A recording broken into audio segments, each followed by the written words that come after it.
Saudações, igreja. Bem-vindo ao estudo da Palavra de Deus. O estudo mais importante que você pode se envolver. Eu quero que vocês se tornem viciados em revelação, que procurem novas revelações da Palavra de Deus, aquilo que se refere a Cristo, a pessoa maravilhosa do nosso Senhor Jesus Cristo. Porque muito em breve, ele será o centro dessa terra. Todo o governo mundial vai girar em torno do Senhor Jesus Cristo. Ele vai voltar para governar de Jerusalém. Estamos ansiosos pelo arrebatamento. Pode acontecer qualquer hora. Ele vai nos arrebatar primeiro e depois de 7 anos de tribulação na terra, no final disso ele vai voltar e voltaremos com ele para governarmos com ele. Glória a Deus. Amigos, as profecias sobre a vinda do Senhor e o governo milenar de Cristo são abundantes no Antigo Testamento. E sabemos que todas as profecias da sua primeira vinda foram cumpridas. Tudo, desde o lugar que ele ia nascer, a tribo que ele viria, a natureza do seu nascimento, o nascimento virginal, a forma que ele morreu, tudo isso é profetizado em detalhes. O fato de que ele seria crucificado foi profetizado quando eles não praticavam isso. A forma de execução dos judeus na época era o apedrejamento. A crucificação foi uma invenção posterior dos romanos, dos fenícios e depois romanos, que vieram depois. Mas o profeta que viveu antes da crucificação ser inventada, profetizou que Jesus seria transpassado. E tudo isso se cumpriu. E existem profecias da sua segunda vinda, e as pessoas confundem as duas. Não, tem a primeira vinda do Senhor Jesus, ele veio para trazer a graça e o perdão de pecados. Ele morreu na cruz, fazendo a obra perfeita, para remover os nossos pecados e para nos fazer estar diante de Deus totalmente irrepreensíveis, na justiça de Deus em Cristo Jesus. Essa foi a primeira vinda de Jesus. Quando Jesus falou da sua primeira vinda, na sinagoga da cidade de Nazaré, ele disse: "O Espírito do Senhor está sobre mim", e disse: "A anunciar o ano aceitável do Senhor." E aí ele fechou o livro. O ponto onde ele fechou, na nossa Bíblia, tem uma vírgula, porque continua dizendo: "E o dia da vingança do nosso Deus." Mas ele fechou o livro no ano aceitável do Senhor, porque sua primeira vinda foi para trazer graça, não julgamento. Foi para trazer graça, e ele morreu na cruz, amém? Para nos dar o perdão dos pecados, salvação e posição justa perante Deus. Isso já foi cumprido. Ele veio, ainda estamos no ano aceitável do Senhor, ainda estamos na dispensação da graça, o ano aceitável do Senhor. E a Bíblia diz que é o ano aceitável do Senhor. Um ano é maior do que um dia, e é o dia da vingança. Dia é limitado. Então sabemos que haverão 7 anos de tribulação, e será o dia da vingança de Deus. Sabemos que ele vai vir e executar julgamento no final sobre todas as pessoas ímpias e todos aqueles que se rebelaram contra ele. Sabemos que ele fará uma limpeza. O dia do julgamento vai vir no final dos 7 anos de tribulação. Mas graças a Deus ainda estamos na dispensação da graça e Deus está alcançando as pessoas perdidas. Foi isso que Amós profetizou em Amós 9:11. Vamos olhar essa porção. "Naquele dia tornarei a levantar a tenda de Davi que caiu, e taparei as suas aberturas, e tornarei a levantar as suas ruínas, e a edificarei como nos dias da antiguidade, para que possuam o restante de Edom e todas as nações que são chamadas pelo meu nome, diz o Senhor que faz estas coisas." Observe que quando Deus levantar a tenda de Davi e tapar as suas aberturas, consertar todos os danos, Deus diz que naquele dia, ele diz que ele fará com que seu povo possua o restante de Edom. Perceba que no hebraico é usada a palavra Edom, certo? A palavra Edom é usada. Isso nos fala sobre a verdade de Obed-Edom e a bênção sobre Obed-Edom. O seu nome era Obed-Edom. E aqui nós temos o restante de Edom. Então eu creio que existe uma dica divina aqui sobre a história de Obed-Edom. Obed-Edom era um gentio, na verdade um filisteu. A Bíblia diz que ele era um geteu, um gentio. E ele recebeu as bênçãos de Deus durante a dispensação da lei. que foi dada a Israel. E ainda assim ele desfrutou das bênçãos de Deus sobre ele, sobre sua casa e sobre tudo quanto tinha.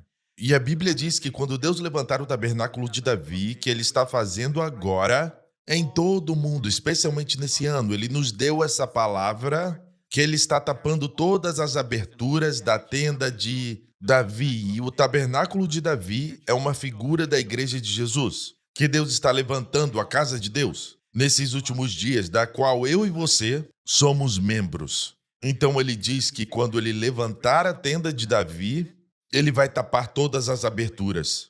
E logo após a primeira abertura, a palavra abertura aqui é a mesma usada na história de Uzá, quando ele estendeu a mão para segurar a arca e caiu morto. O Senhor o feriu, a Bíblia diz. Davi temeu e chamou aquele lugar de Perez, que é a abertura, Uzá, Perez Uzá. Você pode dizer a quebra da força, porque Uzá significa força. Deus está quebrando a força humana, porque a força humana é o orgulho do homem. E os homens não sabem que eles não são capazes. Os homens não sabem que, como pecadores, eles não podem. Jesus disse, sem mim nada podereis fazer. E nós dizemos, eu não acredito nisso. Eu acredito que algumas coisas eu posso fazer. Talvez não os milagres, mas tenho certeza que posso fazer algo. Não nada. Mas Jesus disse, sem mim nada podereis fazer. E a vida, até mesmo dos crentes, é uma vida de esforço. Até mesmo quando a gente tenta glorificar a Deus, estamos usando força. Assim, estamos com certeza condenados ao fracasso. Assim como Israel se orgulhou ao pé do Monte Sinai, antes de Deus dar os 10 mandamentos, se orgulharam e disseram, tudo que o Senhor tem falado, faremos. E vamos fazer. Na'aser. No hebraico é vamos fazer, podemos fazer.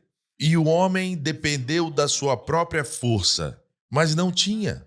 A Bíblia diz que Jesus morreu por nós estando nós ainda fracos. Mas o homem depende da força própria, da sua justiça inexistente. E ao pé do Monte Sinai, no momento que eles se orgulharam da sua força, a próxima coisa que acontece é o bezerro de ouro, que é a quebra do primeiro mandamento, não terás outros deuses perante mim. E eles adoraram o bezerro de ouro. Então veja, quando usa sua força para cumprir a lei, você produz o oposto. E esse é o argumento de não estarmos sob a lei. Não estamos dizendo para ficarmos sem lei, ficarmos sem moralidade na vida, sem santidade. Claro que não. Estamos dizendo que no momento que você tenta manter a lei, está destinado a falhar. Você vai produzir o oposto. A lei não está te dando força para pecar, mas a lei, ela revela que você não é capaz. É como um espelho. Não tem nada de errado com ele. Se você olha no espelho e vê algo feio, o espelho não te deixou feio, ok? O espelho é um reflexo. Ele revela quem você é. Então, se você vai para a lei e tenta cumpri-la, você vai revelar quem você é. E o que você é um pecador. Não pode deixar de pecar. Até mesmo para o crente, se você tenta manter a lei, a Bíblia diz que a força do pecado é a lei. E Deus diz ao crente, pois não estás debaixo da lei, mas debaixo da graça. E o que vai acontecer? Quando estiver debaixo da graça, o pecado não terá domínio sobre você. É incrível que para Davi, ele na verdade permitiu que o tabernáculo de Moisés ficasse no Monte Gibeão e ao mesmo tempo no Monte Sião tinha o tabernáculo de Davi, onde ele trouxe a arca. Quando Davi trouxe a arca de volta ao Monte Sião, no mesmo tempo, no Monte Gibeão, 10 quilômetros de distância, o tabernáculo de Moisés estava lá, com todos os móveis sagrados, o altar de bronze, a mesa dos pães, ou seja, tudo relacionado ao tabernáculo de Moisés. Aqui temos uma ilustração do tabernáculo. Tudo isso que vemos aqui foi levado para o Monte Gibeão, 10 quilômetros de distância de Jerusalém, Monte Sião. E se olhar o lugar santo, vamos entrar no lugar santo, você pode ver no tabernáculo de Moisés existia um véu. E esse véu representa a separação entre Deus, um Deus santo, o Deus santíssimo e o homem pecador. Então, o sumo sacerdote só podia entrar ali uma vez por ano, e ele entrava com o sangue de outro. Amém? Sangue inocente do cordeiro, dos touros e bodes. Esse sangue representava o sangue de Jesus, e por meio dele, ele podia entrar no Santo dos Santos. Mas quando você olha para o tabernáculo de Davi, não tinha um véu. Existia uma adoração aberta, adoração a Deus. Eles se aproximavam com ousadia. Ninguém tinha medo de morrer, porque a Bíblia diz: tendo, pois, irmãos, ousadia para entrar no santuário, o Santo dos Santos, pelo sangue de Jesus, pelo novo e vivo caminho, novo e vivo caminho. É como se dissesse, pelo caminho antigo, o tabernáculo de Moisés, quanto mais você vem, as chances de você cometer um pecado vão ser muito maiores. Portanto, as chances de você morrer vão ser maiores. Então, quanto mais você entra, maior as chances de você morrer. Daí vem a frase que é muito usada. No tabernáculo de Moisés, Deus diz: não faça isso para não morrer. Não se aproximem para não morrerem. Não faça isso para não morrerem. Mas no novo caminho, glória a Deus, iniciado pelo sangue de Jesus, inaugurado pela sua carne, glória a Deus, na cruz, Deus abriu no momento que Jesus morreu, no momento que ele entregou o seu espírito, a Bíblia diz que Deus rasgou o véu no templo, indicando que a separação entre o homem pecador e o Deus Santo não existia mais. É como se Deus saísse. Eu não acho que é tanto para nós entrarmos, é Deus saindo e acolhendo os homens pecadores nos seus braços, porque agora Deus tinha um fundamento justo para receber os pecadores em sua santa presença. E agora o homem pode entrar. Quanto mais você entra, a Bíblia diz que nós entramos por um novo e vivo caminho. É um novo e vivo caminho, ao contrário de um velho e morto caminho. Isso quer dizer que quanto mais você entra, mais você fica vivo, mais você ganha vida. Se houver áreas na sua vida onde a morte se instalou, por exemplo, a morte se instalou nas suas emoções, na sua mente, isso vai refletir como um estado de depressão. É uma forma de morte. Quando o casamento se desfaz, é um tipo de morte. Pensamos que a morte só acontece quando seu coração para de bater. Mas quando Deus fala sobre morte, existem tipos de morte. Não fala apenas do fim da vida física humana, mas a morte para Deus, até depois da primeira morte, tem uma segunda morte, o lago de fogo, no inferno. Então Deus fala sobre a morte de formas diferentes. E Jesus veio para nos libertar do pecado, mas também para nos libertar da morte, porque a morte é uma consequência do pecado. Aleluia! E Deus vê a morte como um inimigo. A Bíblia diz que o último inimigo que há de ser aniquilado é a morte. É a morte física. Mas tem outras mortes que tentam entrar. Então, a história de Davi trazendo de volta a arca, houve uma morte, Uzá. Uzá experimentou a morte. Por causa do que o seu nome significa, Deus esconde verdade nessas coisas. Especialmente no Antigo Testamento, nos nomes, podemos ver nos nomes. Existem verdades que Deus quer nos revelar. Vemos que o nome Uzá significa força. O homem coloca sua força e o resultado é a morte. É sempre assim, quando você coloca sua força, você experimenta morte nessa área. Quando tenta salvar algo com a sua própria força, o resultado é o oposto do que você quer ver, certo? A morte entra. E morte nos relacionamentos significa que vocês não estão mais se dando bem. Você não está mais tendo um bom relacionamento com aquela pessoa. A morte entrou. A morte pode entrar em qualquer área da nossa vida. Existe um sacrifício que é o sacrifício da novilha vermelha. As cinzas da novilha vermelha no livro de Números é interessante. Esse sacrifício não é mencionado nos sacrifícios de Levítico, mas está no livro de Números. Por quê? Porque o livro de Números é o livro da peregrinação. Então, quando Israel estava peregrinando pelo deserto, eles poderiam, talvez, tocar em um corpo morto, poderiam tocar em um osso. E Deus disse que isso seria um sinal de morte. Então, veja, eu me lembro certa vez que eu peguei um livro em uma livraria e era sobre o ocultismo. Esse livro falava sobre visualização e coisas assim, e o autor citava uns versículos aqui e ali. Como o homem pensa na sua alma, assim ele é. Tudo é possível ao que crer. Para fazer parecer cristão, eu pensei que era um livro cristão. Foi muitos anos atrás, eu peguei e eu folheei e li algumas partes. E quando eu percebi que era um livro ocultista, Com alguns versículos eu fechei. Eu lembro que o pastor Mark estava comigo naquela livraria e eu fechei.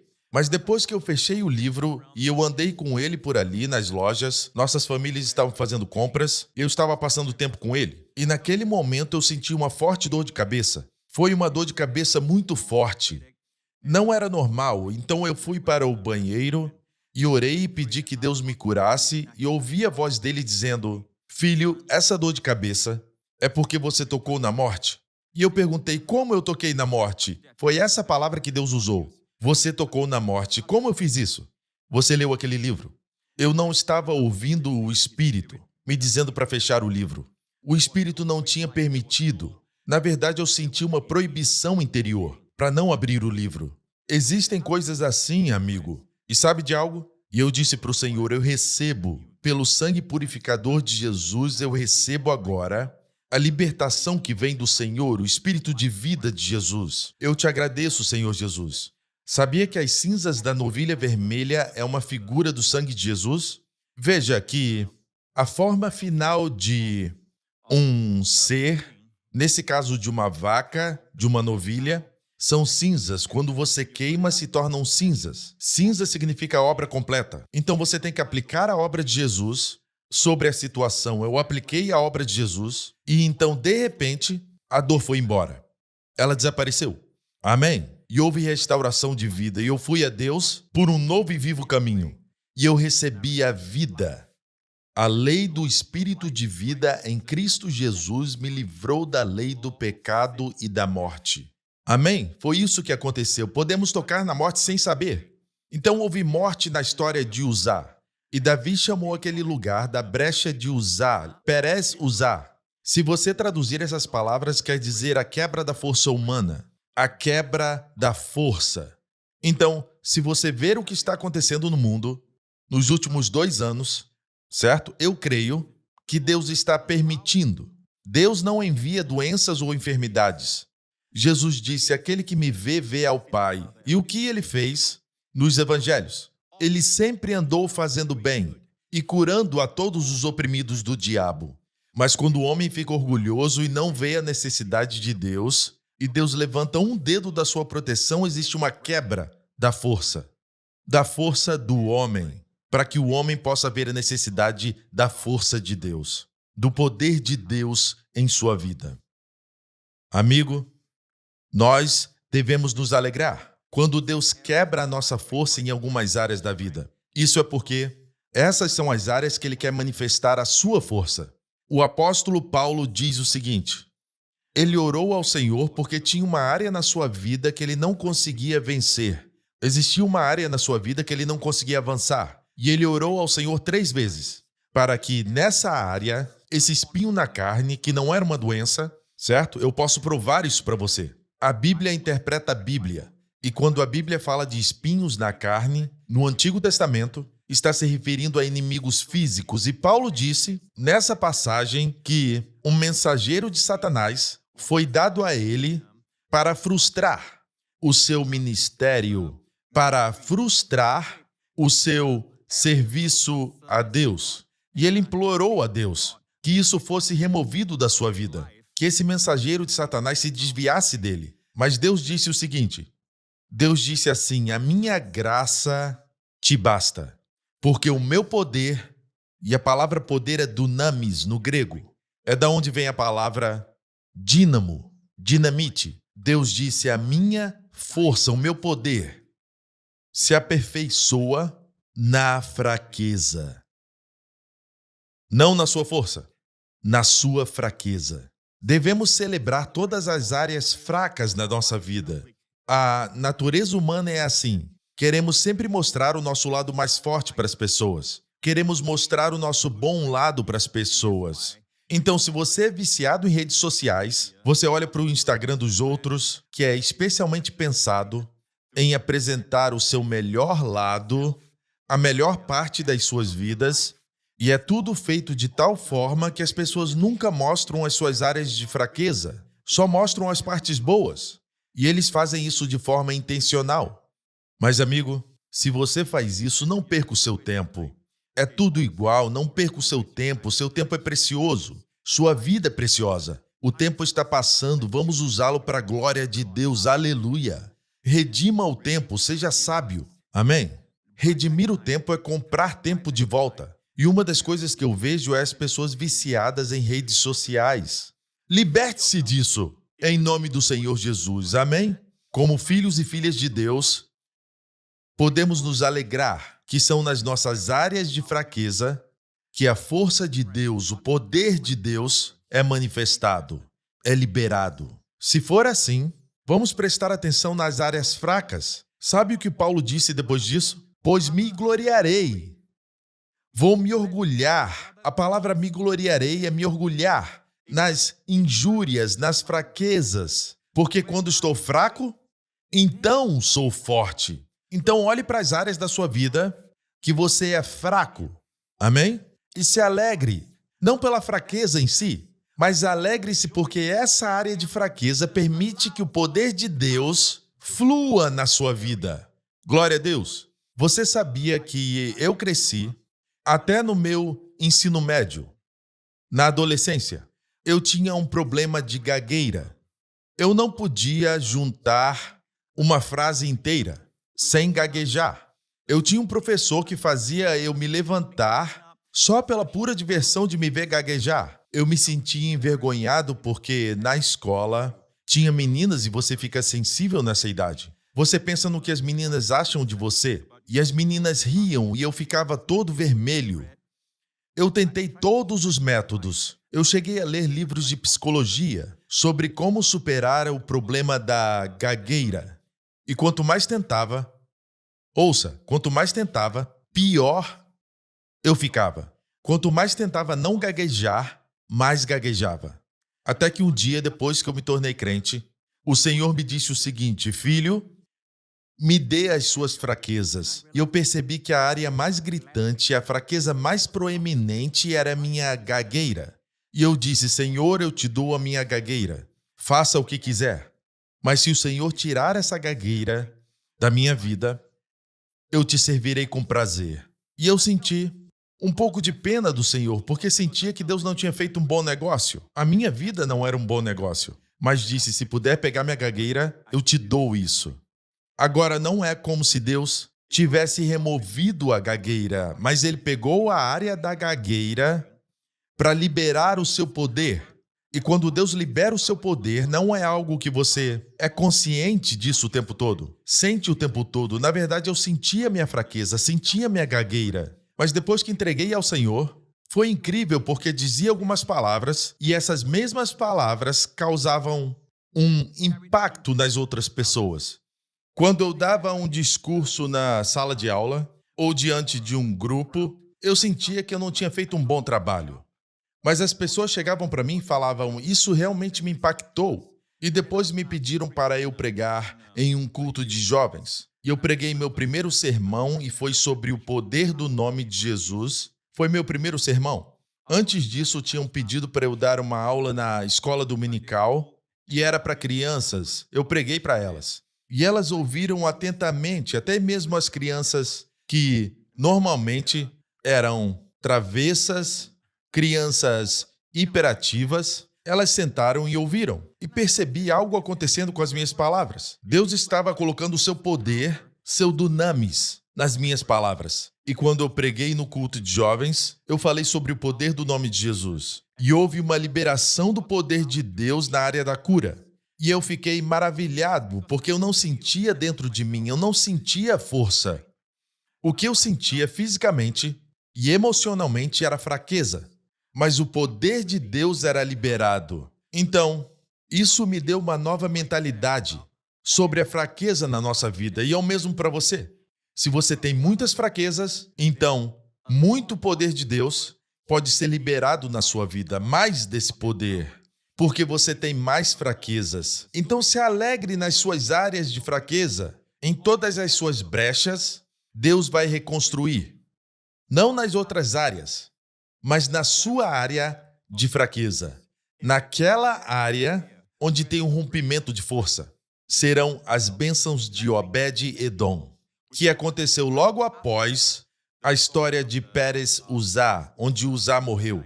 A bênção veio sobre Obed-Edom porque Davi levou a arca para Obed-edom. Então, parece que o coração de Deus sempre quer abençoar, mas devemos fazer do jeito de Deus. Se colocarmos a força própria, Deus não dará sua glória a outro. Se Deus permitir que você tenha a vitória por causa da sua força, quem recebe a glória? Você vai receber a glória. Você diz, é tudo Deus, mas internamente você vai querer compartilhar a glória. Essa é a natureza humana. Então Deus não dá sua glória para mais ninguém, mas para Ele mesmo, amém? A Deus seja a glória, e eu digo isso sempre com reverência. Se Deus quiser toda a glória, que Ele faça todo o trabalho, amém? Deixe Ele trabalhar em mim, através de mim e para mim, amém? Isso não significa que a sua vida vai ser passiva, uma vida de preguiça, não, mas como Jesus, Ele foi tão ativo em 3 anos e meio que Ele terminou toda a obra que o Pai lhe deu, amém? E na cruz Ele disse, está consumado. Da mesma forma, podemos estar descansando e ainda assim, tudo o que fizermos, nesse ano do descanso e aceleração, tudo o que fizermos vai ser acelerado. Estamos descansando. Quanto mais você descansa, e esse descanso significa descanso da força humana e confiança no Senhor. Descanso não é inatividade. Descanso é atividade dirigida pelo Espírito. Quando o Espírito te guia, as áreas que geralmente ele te guia são coisas que você só pode fazer através dele. Só pode fazer pela sua força. Quando ele te guia, a sua força te acompanha. Não pode usar sua força porque está sendo guiado por ele. Mas outras áreas que não é guiado, como Davi, ele não podia carregar a arca. A arca era para ser carregada nos ombros dos sacerdotes, mas ele fez do jeito dos filisteus, do jeito do mundo, e o resultado foi morte. Da mesma forma, quando você segue o Espírito, você vai ter a força de Deus acompanhando sua tarefa. Mas se fizer do seu jeito, com a sua força, amém? Se desviando do caminho, da liderança do Espírito de Deus, vai descobrir que o resultado é a morte. Quando Davi veio pegar a arca da casa de Obed-edom, a Bíblia diz que os levitas carregaram, ele acertou, carregaram nos seus ombros. E a Bíblia diz que Deus ajudou os levitas. Agora, no caso de Uzá, porque carregaram no carro de bois, a Bíblia não diz que Deus ajudou os bois, porque não era o jeito dele. Não foi guiado por ele. Mas aqui diz, e sucedeu que ajudando Deus os levitas. Nos escritos judaicos, eles dizem que no momento que a arca tocava no ombro dos levitas, e era uma arca bem pesada, a arca pesava cerca de 130 quilos. E no momento que a arca tocava no ombro dos sacerdotes, é como se ela os levantasse. Ficava leve e fácil. Isso nos lembra do que o Senhor disse. O meu jugo é suave, tomai sobre vós o meu jugo, porque o meu jugo é suave e o meu fardo é leve. Amém? Veja, tem gente que acha que servir a Deus é difícil. É o que o diabo quer que você pense. Mas a Bíblia diz que o caminho dos prevaricadores é áspero. É difícil. Se você é viciado em jogos de azar ou em álcool, você é um alcoólatra, é uma vida difícil, seu caminho é difícil. Não dorme direito, você não tem paz, está sempre estressado, fica vomitando, não fica consciente, não tem o pleno controle da sua mente. É uma vida difícil. O relacionamento com a sua família fica difícil, tudo difícil. É o caminho dos prevaricadores, dos pecadores, é difícil. Não pense que eles estão curtindo a vida.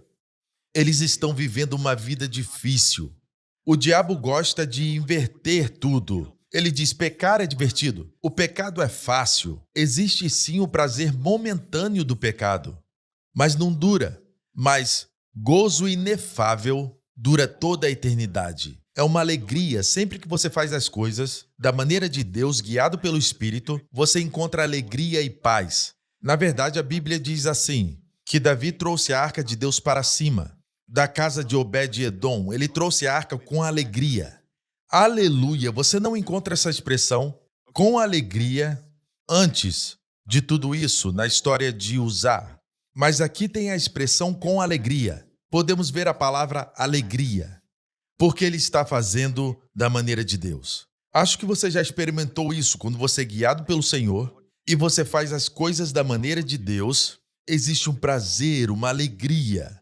Eu te digo, amigo, que nem mesmo bilhões de dólares podem comprar isso. O meu jugo é suave e o meu fardo é leve. Não deixe que o diabo faça uma lavagem cerebral em você, dizendo que a vida cristã é uma vida difícil e dizer que a vida pecaminosa é agradável, é divertida. É o oposto. O caminho dos prevaricadores é áspero, mas o caminho do Senhor Jesus é suave. Ele disse: eu vim para que tenham vida e a tenham com abundância. Gozo inefável e glorioso. O meu jugo é suave e o meu fardo é leve. Existem responsabilidades para cumprirmos? Existem serviços para executarmos? No reino de Deus, sim, tem. Mas o seu jugo é suave e sua responsabilidade, seu fardo é leve. Amém? Aleluia! Glória a Deus! É como se você dirigisse um carro sem direção hidráulica. Lembra antigamente quando não tinha direção hidráulica? Você tinha que puxar o volante com força, se esforçar muito, mas com a direção hidráulica você vira um pouco e ela faz todo o trabalho. É assim que eu descrevo a vida que flui no Espírito. No momento que você segue a direção do Espírito, ou toma alguma ação que Ele quer que você execute, no momento que você obedece e segue o fluxo, aí a direção hidráulica começa a funcionar. O seu dunamis ativa e você é guiado. É como se aquela responsabilidade, aquele jugo se tornasse fácil. Aleluia! Glória a Deus! Então, quando olhamos para o Senhor Jesus, meditamos nele e ficamos conscientes do seu amor por nós, nós o amamos mais. E esse amor faz com que nós amemos as outras pessoas. A Bíblia diz que o amor de Cristo nos constrange. Se você está nadando, rio acima, e de repente você sente uma forte correnteza, muita água vindo na sua direção, não importa se você é forte, você pode ter músculos como o pastor Lawrence, mas quanto mais tenta nadar rio acima, você é levado pela correnteza, pelas águas do rio. Isso que quer dizer constrangir? É como se te constrangisse. O amor de Cristo nos constrange. Não fazemos as coisas na vida cristã obrigados, de uma maneira difícil, de uma maneira dura. Fazemos as coisas de forma constrangida e o que nos constrange é o amor de Cristo. Essa é a força motivadora por trás de tudo o que fazemos. Conscientes do seu amor por nós, nós amamos nossas mulheres como Cristo amou a igreja. Amamos nossos filhos, amamos a todos. É por isso que a Bíblia diz que nós o amamos porque Ele nos amou primeiro. Amém? Ele é a primeira causa. E o efeito é que nós amamos a todos ao nosso redor. Mas se essa causa for removida, o diabo conseguir tirar a sua vista de Jesus e o seu amor por ele, então vai afetar a todas as áreas. Ok?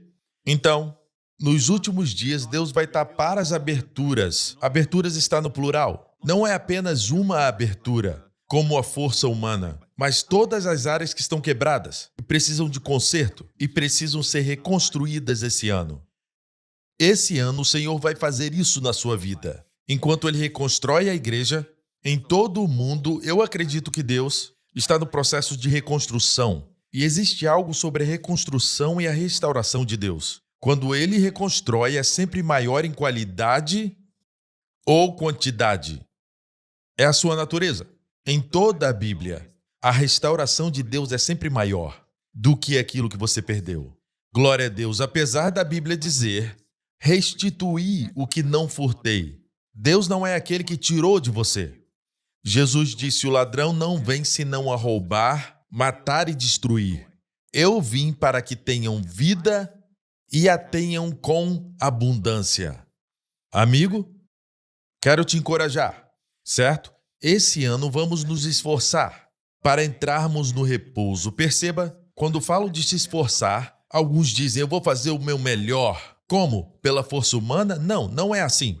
Temos na Bíblia um oxímoro, uma frase que é quase uma contradição. Parece que está dizendo outra coisa. Diz, esforcemo-nos para entrar nesse descanso. Trabalhamos para entrar no descanso. Trabalhamos descansando.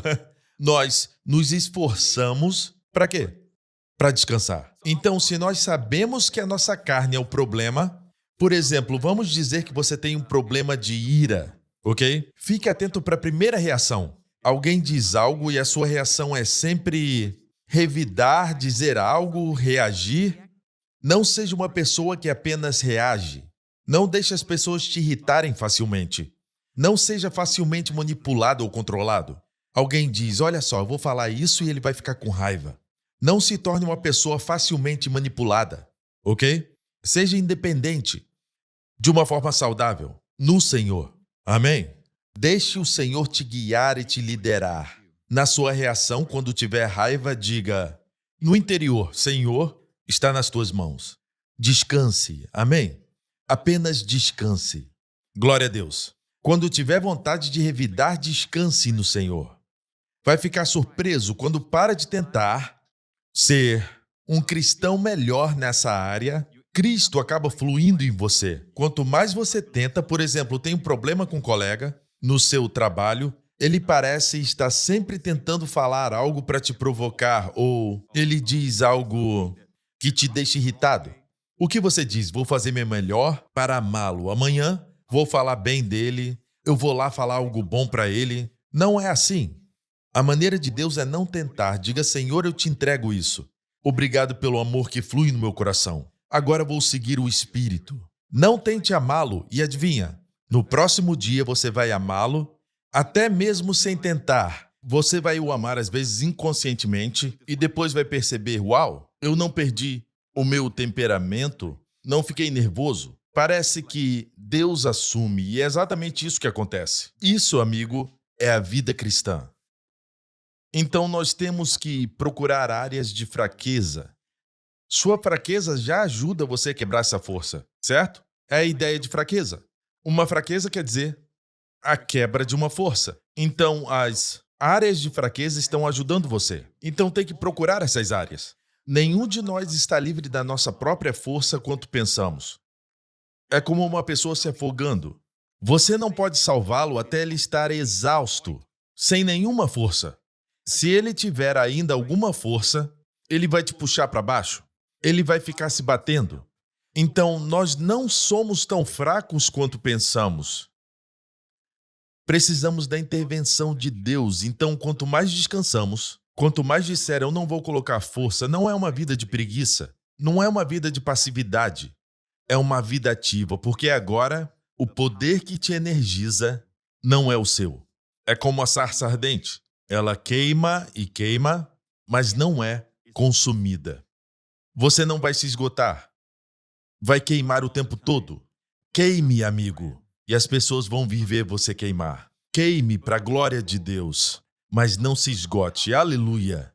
Glória a Deus. Veja, a bênção de Obed-Edom, a Bíblia nos diz, e aprendemos o segredo semana passada, é encontrado no seu nome o que Davi fez. Uma das primeiras coisas que fez que não tinha feito antes da morte de Uzá, quando ele trouxe a arca de Kiriat-Jearim, que foi oferecer o holocausto de sangue, que ele fez dessa vez. Isso significa que o nome Obed-Edom, o servo de Edom, Edom também quer dizer humanidade. Como eu disse antes, quando Deus restaurar a tenda de Davi, o nome Edom é mencionado, para que possuam o restante de Edom. Em Atos 15 está escrito o seguinte, isso foi Tiago citando o profeta Amós. Ele diz para que o resto dos homens busque ao Senhor. É o mesmo versículo, é uma citação, mas observe que onde diz Edom, Tiago diz homens, porque a palavra Edom vem da palavra Adão. Adão. Observe que Edom está na profecia de Amós, para nos lembrar da bênção de Obed-Edom, que significa que quando Deus restaurar a tenda de Davi nesses últimos dias, ele também vai restaurar a bênção familiar. Receba isso na sua vida, na vida da sua família. Se tem áreas quebradas, agora mesmo alegre-se, porque a força de Deus, as bênçãos de Deus vão fluir nessas áreas. Se você não desistir, se crer em Deus e começar a se alegrar, não nessas áreas que estão quebradas, mas no fato que sua força e sua bênção vão fluir nos lugares quebrados. São os lugares quebrados que convidam o seu reparo, a reconstrução que ele prometeu. Glória a Deus. Obrigado, Jesus. Em 2 Samuel 6 diz: E ficou a arca do Senhor em casa de Obed-edom, o geteu, 3 meses. E abençoou o Senhor a Obed-edom e a toda a sua casa. Se olhar atentamente no hebraico, existe algo interessante. Eu vou pegar a parte que acabei de ler e vou mostrar no hebraico. Hebraico se lê da direita para a esquerda. Diz: E abençoou o Senhor, Aleph Tav et Obed-edom. Observe que Aleph Tav não é traduzido. É como se tivesse uma assinatura ali. Aleph Tav. A primeira letra do alfabeto hebraico é Aleph e a última letra é Tav. Se juntar as duas, é como se dissesse: eu sou o A e o Z. Como Jesus disse: eu sou o Alfa e o Ômega. Alfa é a primeira letra do alfabeto grego e a última é Ômega. A primeira letra é Alfa e a última é Ômega. Quando Jesus apareceu a João, seu discípulo João, Jesus, em sua forma ressurreta, disse: eu sou o Alfa e o Ômega, o princípio e o fim, diz o Senhor, que é e que era e que há de vir. Note que ele diz: eu sou o Alfa e o Ômega. Isso é no grego, porque o Novo Testamento foi escrito no grego. Mas Jesus não falava grego com seus companheiros, com o seu discípulo, João. Ele falava hebraico. Ele teria dito: eu sou o Aleph e o Tav, a primeira e a última letra do alfabeto hebraico, que é o Aleph Tav. É a palavra que encontramos aqui. Diz o Senhor. Quem é esse Senhor? Aleph Tav, Jesus. Abençoou a Obed-edom. Quando Jesus está no centro da sua vida, as bênçãos de Deus fluem. Glória a Deus. Obrigado, Jesus. Se você olhar para o primeiro verso, Gênesis 1:1, o primeiro verso de toda a Bíblia, Gênesis capítulo 1, versículo 1, diz: Bereshit, no princípio, bara Elohim et hashamayim ve'et haaretz. No princípio criou Deus os céus e a terra. Bereshit bara Elohim et é o Aleph Tav. Hashamayim ve'et haaretz. Então Deus está dizendo claramente: no princípio criou Deus, Aleph Tav não é traduzido, os céus e a terra. É assim que está na Bíblia hebraica. É o primeiro versículo de toda a Bíblia. Observe que nesse texto tem exatamente 7 palavras. A propósito, essa é a inspiração das Escrituras. Toda a Escritura é inspirada por Deus. E o número 7 na Bíblia é o número da perfeição. Se você olhar o número de palavras aqui, não no português, mas no original hebraico, o hebraico tem exatamente 7 palavras. Bereshit, número 1, até a terra. Exatamente 7 palavras. Ok? Veja, a palavra do centro é Aleph Tav, a assinatura de Jesus. Ela não é traduzida. Quem é aquele que criou os céus e a terra? O Senhor Jesus. O Aleph Tav, o Alfa e Ômega, o princípio e o fim. Foi Ele. Glória a Deus. A propósito, se Ele é o Alfa e é o Ômega, Jesus tem a última palavra. Amém? Glória a Deus. Ele é o primeiro e Ele é o último. Aleluia. Então aqui temos 7 palavras. Se olhar com cuidado no hebraico, se você contar cada uma das letras, são exatamente 28. E o que é 28? É um múltiplo de 7. 7 vezes 4. 7, 7, 7, 7. Se você estudar com cuidado, você vai ver 7 em todo o primeiro versículo da Bíblia. Existe 30 múltiplos de 7, tudo a ver com 7, no primeiro versículo de toda a Bíblia, que te mostra, amigo, que as Escrituras são inspiradas por Deus. Amém? E o fato de Deus colocar Aleph Tav no centro, o nome do seu filho, a assinatura dele, nos diz que o Senhor quer que nossas vidas estejam centradas em Cristo, nossa família esteja centrada em Jesus. Amém? E em tudo que fizermos, Jesus precisa estar no centro. A Bíblia diz: todas as coisas foram feitas por Ele. Quando diz, no princípio criou Deus, quem criou? Quem é esse Deus que criou? Aleph Tav. Porque a Bíblia diz que todas as coisas foram feitas por Ele. E sem Ele, nada do que foi feito se fez. Amém? Ele é o Criador de todas as coisas. Glória a Deus. Obrigado, Jesus. Amém? E quando ele está no centro, outro versículo diz: e todas as coisas subsistem por ele, tudo é mantido por ele. Se olhar para o átomo, toda a matéria que existe é feita de átomos, mas se olha para o átomo, ele deveria se separar. Sabe, todos os prótons e nêutrons, se olhar com atenção, existe uma força que o homem não pode identificar. O homem não entende, ele consegue estudar o átomo, mas eles não entendem qual é a força que mantém o átomo unido. Porque, naturalmente, baseado na ciência, eles deveriam repelir uns aos outros. Mas há uma força que os mantém juntos. A Bíblia diz que em Cristo todas as coisas subsistem. Literalmente, todas as coisas são mantidas juntas. Tudo foi criado por Ele e para Ele. Quando você vive para Ele, você entrega a sua família a Ele, você dá toda a sua vida a Ele, o que acontece? Ele mantém tudo em sua vida junto. Qualquer área da sua vida, você dá sua saúde para Ele, você dá sua carreira, seu ministério para Ele, você dá todo o seu ser a Ele. Tudo é mantido junto. Agora, não depende da sua força segurando tudo, seja o seu casamento, seus negócios, carreira, ministério, paternidade. Agora você não depende da sua força, porque Cristo entrou. Você convidou Jesus para essa área e Ele segura tudo na sua vida. Amém? Quando você o convida para a sua vida, Ele mantém tudo junto. É quando Ele não é mais o centro que tudo se desintegra, como um eixo, o centro de uma roda.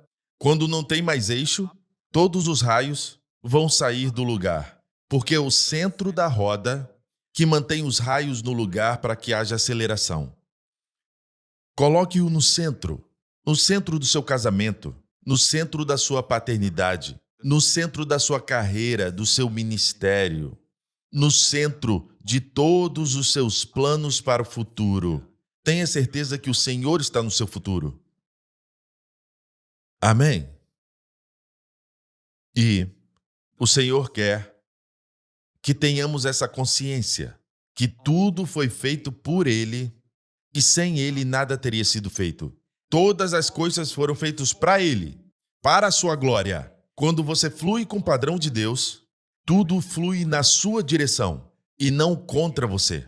Você vai receber recursos, você vai receber carisma, vai receber dons, você vai ser ungido, porque tudo que você faz é para a glória dele. Você agora está no padrão de Deus, assim como a arca era colocada nos ombros dos sacerdotes, tinha um protocolo, era o padrão de Deus. Quando você segue o padrão de Deus, tudo flui para a sua vida, para você, não contra você.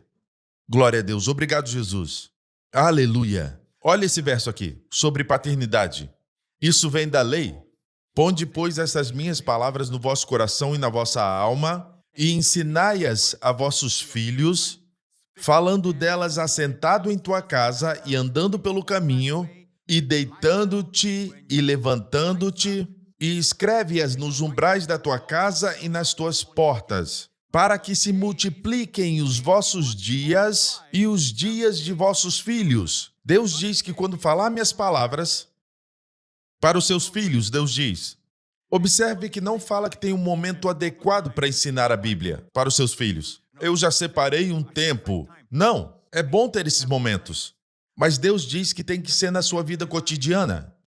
Siga o fluir do Espírito. Diz levantando-te, deitando-te. Use a oportunidade quando Deus te conduz para falar algo sobre Jesus. Como eu sei que é sobre Jesus? Não é sobre a lei, mas sobre Jesus. Se fazer uma leitura superficial, naquela época, se referia à lei, mas Deus escondeu algo aqui. Deixa eu concluir o versículo primeiro. O resultado é que seus dias serão multiplicados. Diz aqui, para que se multipliquem os vossos dias e os dias de vossos filhos. Então vai viver muito e os seus filhos também. Não somente quantidade de vida, mas olha aqui. Como os dias dos céus sobre a terra. Como os dias dos céus sobre a terra. Você não vai ter só quantidade de vida, seus dias serão multiplicados e os dias dos seus filhos. E qual é o sentido de ter uma vida longa se é uma vida ruim? cheia de problemas, cheia de dias ruins, mas Deus promete que você e seus filhos terão uma vida longa, mas essa vida longa que Ele te dá será como os dias dos céus sobre a terra. Então Deus está dizendo, a sua paternidade contém vida longa, longevidade, também qualidade de vida. Amém? Vamos nos aprofundar nos segredos disso. Que tipo de palavras são essas? Eu acabei de dizer que não era apenas lei. Diz aqui, ponde, pois, essas minhas palavras, mas observe que Aleph Tav está ali. Essas são palavras de Cristo, não palavras da lei. Apesar de, naquela época, eles ensinarem a lei para os seus filhos. Mas Deus ordenou que, para nós, na nova aliança, seu filho está lá, falar palavras sobre Cristo. Quando passa tempo com seus filhos, let's talk about Jesus. The King of Kings is He, the Lord of Lords supreme, through all eternity. Fale sobre Jesus, do que você aprendeu, dos meus sermões, do seu estudo pessoal, do que Deus está mostrando para você. Fale com seus filhos dele. Amém? Conte para os seus filhos a história da criação, que Ele é o Criador de todas as coisas. Amém? Deus é a fonte, mas Deus usou Ele para criar todas as coisas. A Bíblia diz que Ele é o Criador. Conte isso para os seus filhos. Conte como Ele veio para a terra, em forma humana e morreu na cruz. Tudo que Deus te mostrar sobre Jesus, compartilhe com eles quando eles forem deitar, estão perto de você, quando eles forem levantar, quando estiverem andando na sua vida cotidiana. Amém? Não tem uma hora certa, e são palavras sobre Jesus. Vamos continuar. O próximo versículo diz, e ensinai-as. Ensinar o quê? As palavras. E aqui também Deus coloca a assinatura do seu filho, Aleph Tav. Ensinai-as, Aleph Tav, a vossos filhos, falando delas assentado em tua casa e andando pelo caminho. Observe qual é a chave nesse ensino. Em compartilhar com os filhos, falamos sobre muitas coisas, mas nada disso vale mais do que falar com seus filhos sobre Jesus. Terá um impacto maior quando falar sobre Jesus. Mesmo que eles pareçam não estarem interessados, eles querem falar sobre o seu Pokémon favorito, ou alguma coisa sobre jogos, ou sobre algum super-herói, mas continue falando de Jesus na sua vida cotidiana. O Espírito Santo é aquele que te dá poder para falar aos seus corações. O Espírito Santo é aquele que dá peso às suas palavras. E você vai ficar surpreso que eles estão ouvindo, mesmo que pareçam não estar. Amém? Fale com eles sobre Jesus. Fale sobre o que o Senhor te mostrou para eles. Amém? E é tudo sobre Jesus. Glória a Deus. Apenas uma palavra aqui e ali vai ter poder para abençoar os seus filhos.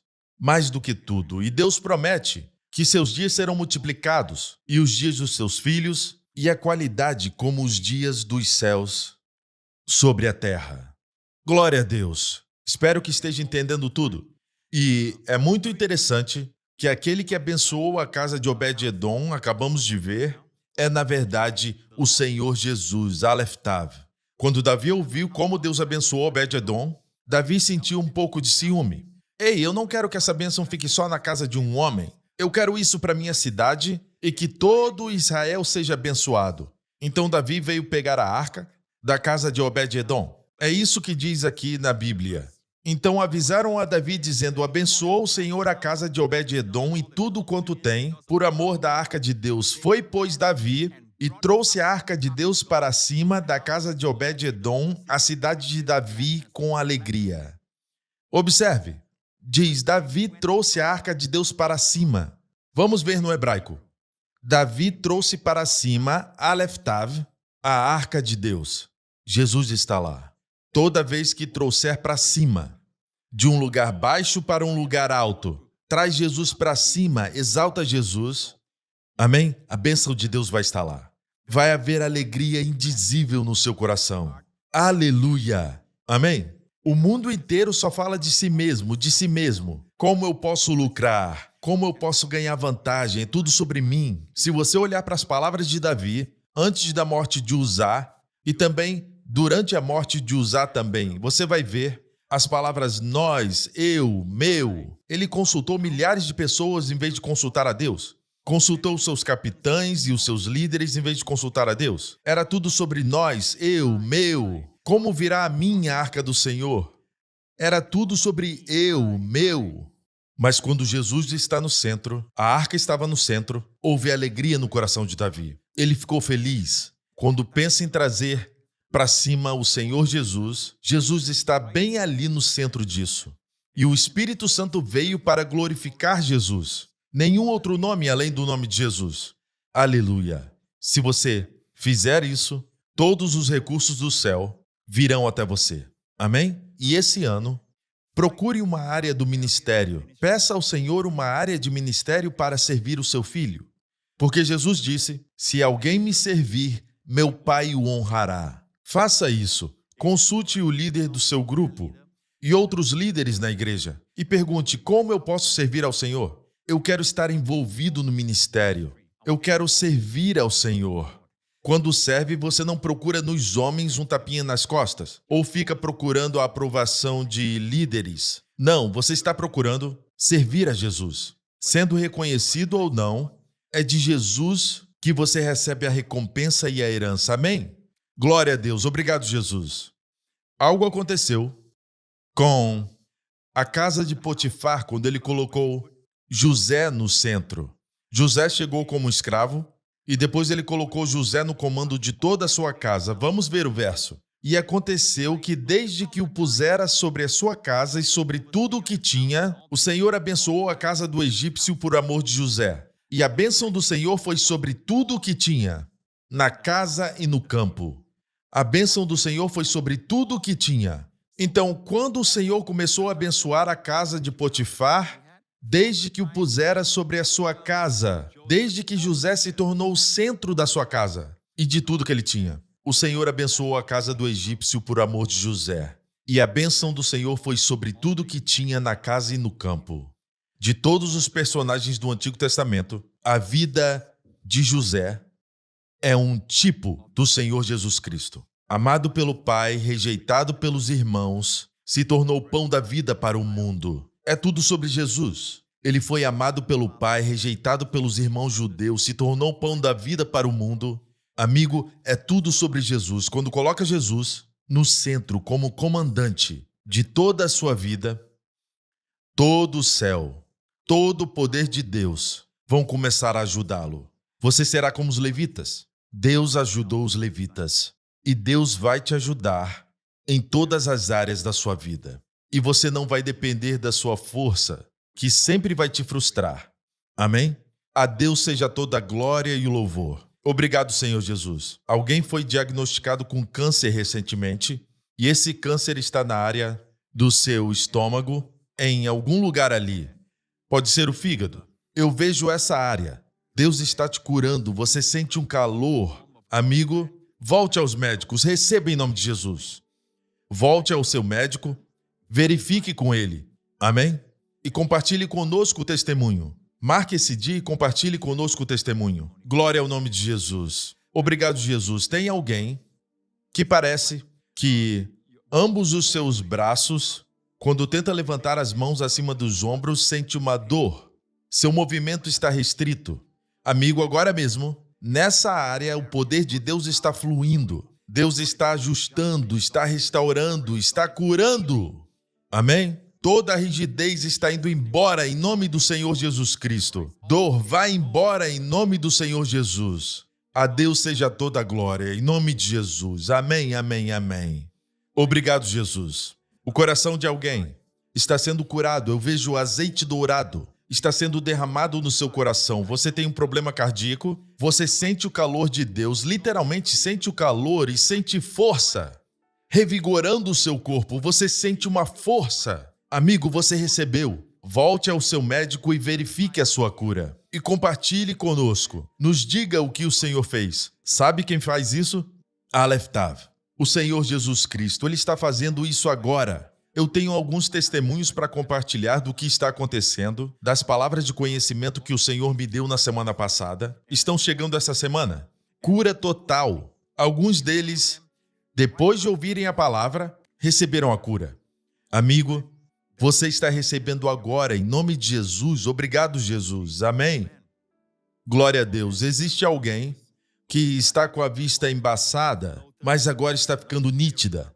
A sua vista estava embaçada, mas agora está limpando. O Senhor está curando os seus olhos. Obrigado, Jesus. Obrigado, Jesus. Alguém está tendo enxaquecas enquanto você assistia essa mensagem, mas você continuou assistindo e agora você sente que a dor de cabeça está começando a ir embora. Está indo embora. Glória ao nome de Jesus. Aleluia. Obrigado, Jesus. E para o resto de vocês, se estiverem com algum problema, coloque a sua mão nessa área. Se está sofrendo de depressão, coloque a sua mão na sua cabeça. E agora mesmo, em nome do Senhor Jesus Cristo, eu declaro a restauração de Deus em todas as áreas do seu corpo. Declaro cura. Em nome do Senhor Jesus, eu declaro saúde imediata para o seu corpo, em nome do Senhor Jesus Cristo. Não por força nem por violência, mas pelo teu espírito. Efetue cura nessa área que eles estão acreditando. Em nome de Jesus. Agora mesmo você está sentindo um calor no seu corpo. Receba. Em nome de Jesus, eu comando que esse espírito de peso que oprime a sua mente, em nome de Jesus, seja retirado de você. Em nome do Senhor Jesus Cristo. E que a paz de Deus, a shalom de Deus, entre na sua mente. Em nome do Senhor Jesus Cristo. Amém. Glória a Deus. Se você ainda não recebeu Jesus como seu Salvador, esse é o melhor momento para colocá-lo no centro da sua vida e para que tudo na sua vida trabalhe para a glória dele. Amém? Glória a Deus. Não é tudo sobre nós, amigo, é tudo sobre ele. E quando temos essa perspectiva, voltamos para a vida verdadeira. Jesus disse: quem perder a sua vida por amor de mim, achá-la-á. Não é perder permanentemente. Quando perde sua vida baixa, tem uma versão que diz que quando perder a vida baixa, vai ganhar a vida alta em Jesus Cristo. Você está prestes a encontrar a vida alta. Faça essa oração comigo agora. Diga: Senhor Jesus, eu te agradeço, porque morreste naquela cruz pelos meus pecados. Eu te agradeço que tu ressuscitaste, conquistando a morte por mim. Jesus, eu confesso que Jesus Cristo é o meu Senhor, meu Salvador. E Deus Pai, tu és o meu Pai agora. Eu sou teu filho e sou grandemente abençoado, altamente favorecido. Sou tão amado por ti. Obrigado, Pai, em nome de Jesus. Parabéns, filho de Deus. Você agora está na família de Deus. Prepare-se para as bênçãos que vieram para Obed-Edom, virão para você e para a sua família. Glória a Deus. E para o resto de vocês, fiquem de pé. Eu quero orar agora que as bênçãos de Obed-Edom venham sobre a sua vida nessa semana, que elas se manifestem. Glória a Deus, especialmente nas áreas fracas da sua vida. Pai, eu te agradeço por todos que estão ouvindo minha voz e eu peço no nome do Senhor Jesus, nessa próxima semana eu oro para que eles vejam, Senhor, as bênçãos que tu destes a Obed-Edom, que eles recebam também sobre tudo que eles têm e sobre toda a casa deles. Essa semana, em nome do Senhor Jesus Cristo, e que seja dito sobre eles que eles são abençoados por causa do Senhor Jesus Cristo. Que isso seja um testemunho para todos. Em nome de Jesus. Amém.